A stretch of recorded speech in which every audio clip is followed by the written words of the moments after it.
నమస్తే అండి. ఈరోజు నేను చెప్పబోయే కథ 'మనోబంధం'. రచన వి. రాజా రామ్మోహన్ రావు గారు.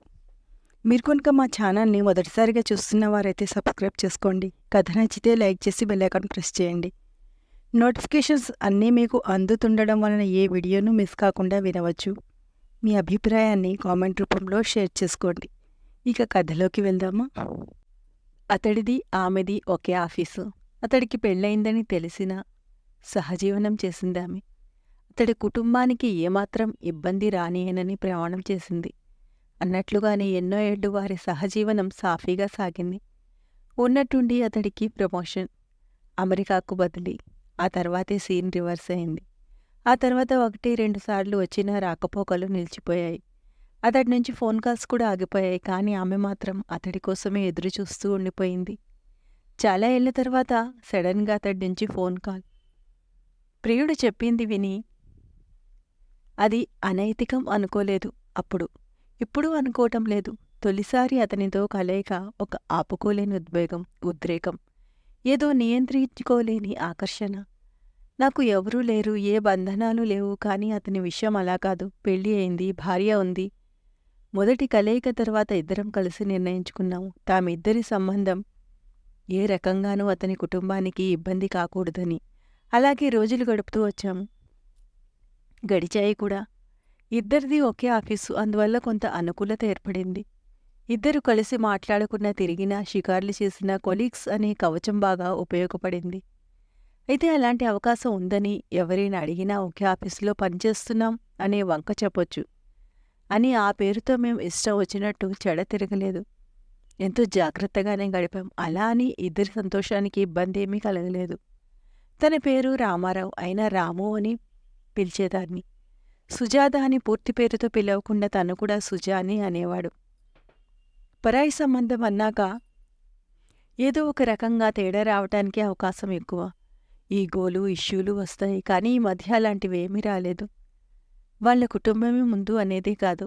న్యాయంగా అధికారం కూడా ఆ కుటుంబానికే ఉంటుంది. తనది మాత్రం వాళ్ల మధ్యకి వెళ్ళిన బంధం. తనది మనోబంధమే కానీ అధికార బంధం కాదన్న ఆ విజ్ఞతే నన్ను మొదట్నుంచి కాపాడుతూ వచ్చింది. చిన్న చిన్న గొడవలు, చిరుకోపాలు రాకపోలేదు. అలాంటప్పుడు రామయ్య ముందు నన్ను బతిమాలేవాడు, లేదా తానే సరిపెట్టుకునేది. 2 కుటుంబాలుగా సాగటంలో ఆర్థిక ఇబ్బందిలాగే మరో ప్రధానమైన ఇబ్బంది సమయం. ఒక పండుగ వచ్చింది అంటే ఆ రోజు రాము ఎక్కడ గడపాలి? అక్కడ భార్య పిల్లలతోనా, తనతోనా? ఇద్దరూ కలిసి మాట్లాడుకునేవాళ్ళం. ఆ టైము నుంచి ఈ టైము దాకా తనతో ఉండమని చెప్తే రాము సరే అనేవాడు. అలా కుదరక ఏదైనా ఇబ్బంది ఉంటే చెప్పేవాడు. తను సర్దుకునేది. ఇద్దరికీ ఉద్యోగాలు, నెల అవగానే టంచన్ జీతాలు. అందువల్ల ఆర్థిక ఇబ్బందులేమీ లేవు. 17 ఏళ్ల పాటు స్వేచ్ఛాప్రణయ జీవితం గడిపాం. ఒకళ్ళంటే మరొకళ్ళకి ప్రాణంగా ఉండేది. ఇదేదో తాము కావాలని ఏర్పరచుకున్న పరాయి సంబంధంలా కాకుండా తమ ప్రాప్తం, అదృష్టం అనుకున్నాం. చిన్న సర్దుబాటు ఉంటే పరస్పరం ఏకమైన మనసుల ఈ ఆటంకం ఉండదన్న విశ్వాసంతో బతికాం. అటువంటి ప్రణయ జీవితంలోకి అనుకోకుండా వచ్చింది ఒక ఆటంకం. రాముని ప్రమోట్ చేసి న్యూయార్క్ ఆఫీసుకి పంపుతున్నామని చెప్పారు.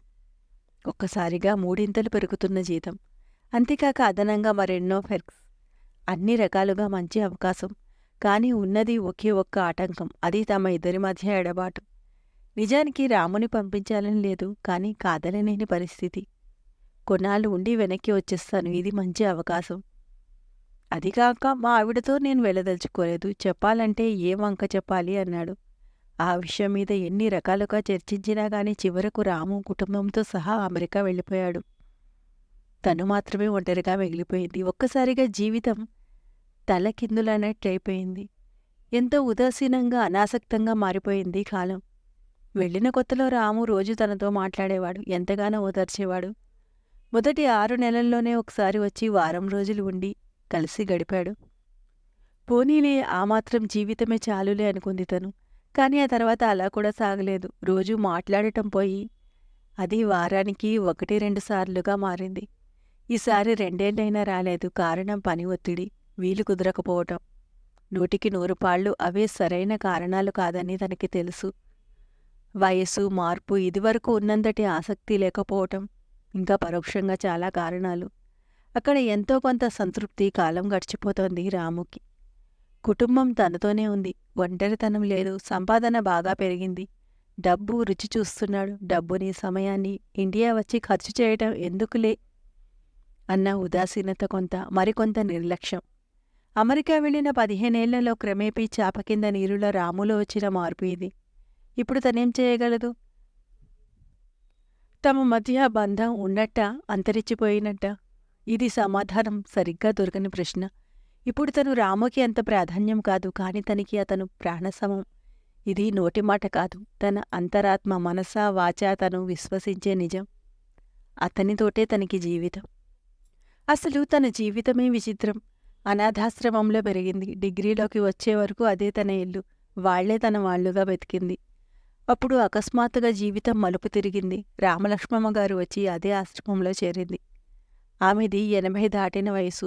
నా అనే దగ్గరవాళ్లు ఎవరూ ఆవిడకు లేరు. పనివాళ్లు వచ్చి రాక ఇల్లు సరిగ్గా గడవక తప్పనిసరిగా ఆశ్రమంలో చేరింది. తామిద్దరం పరస్పరం చూసుకున్న వేళా విశేషం ఏమిటో గాని 2 నెలల్లోనే ఇద్దరం దగ్గరయ్యాం. ఆవిడే చెప్పేసింది, నేను ఆశ్రమం వాళ్లతో మాట్లాడతాను, ఇద్దరం మన ఇంటికి వెళ్ళిపోతామని. తన ఉద్దేశం వివరించింది. అలాగేనంటూ తాను ఆమెతో వచ్చేసింది. ఆ తర్వాత ఆవిడ 5-6 ఏళ్లు బతికింది. ఆవిడ ఉండగానే తన చదువు పూర్తయింది. ఉద్యోగం కూడా వచ్చేసింది. అయినా ఆవిడ తదనంతరం ఇల్లు ఆస్తి తనకే వచ్చేలా విల్లు రాసి రిజిస్టర్ చేసేసింది. అనాథనైన తను అలా ఓ ఇంటి మనిషి అయింది. తర్వాత రాముతో సంబంధం ఏర్పడింది. జీవితంలో ప్రత్యేకంగా ఏమీ అక్కర్లేదనుకున్న తనకి తనది అనే ఒక జీవితం ఏర్పడింది. మనస్ఫూర్తిగా రామలక్ష్మమ్మ గారితో ఉంటూ ఆవిడ బాగోగులు చూసినంతకాలం ఆవిడ మీద తనకు ఎంతో మమకారం కలిగింది. తన కన్న కూతురిలా కలిసిపోయింది. ఆ మమతానుబంధం కన్నా రాముతో సంబంధమే మరింత బలమైనది.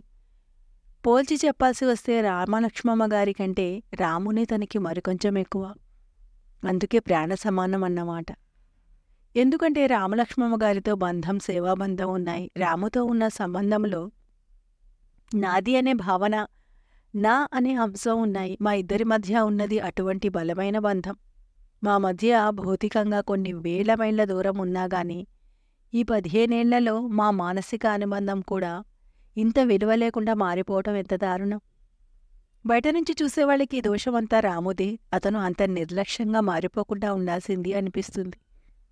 అది నిజం కాదు. ఇప్పటికైనా రాము ఒక్కసారి నాకు దగ్గరగా వస్తే ఇది వరకటిలాగా అయిపోతాడు.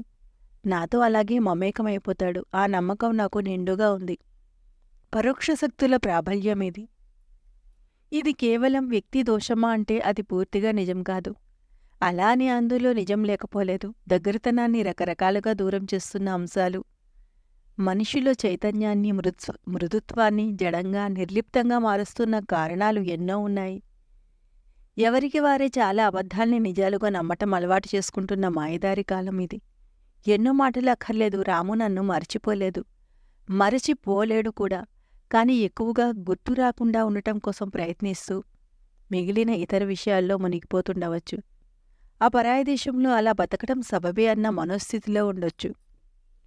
నాకు తల్లిగా మారి నాకొక తోడుగా ఉండి నాకు మరో జీవితాన్నిచ్చిన రామలక్ష్మమ్మ గారికన్నా నేను ఎక్కువగా విలువనిచ్చి ప్రాణం పెట్టిన ప్రేమబంధం పెద్ద కారణమేమీ లేకుండా ఇలా నిర్జీవంగా మారిపోవటం నాకు చెప్పుకోలేనంత దుఃఖమే.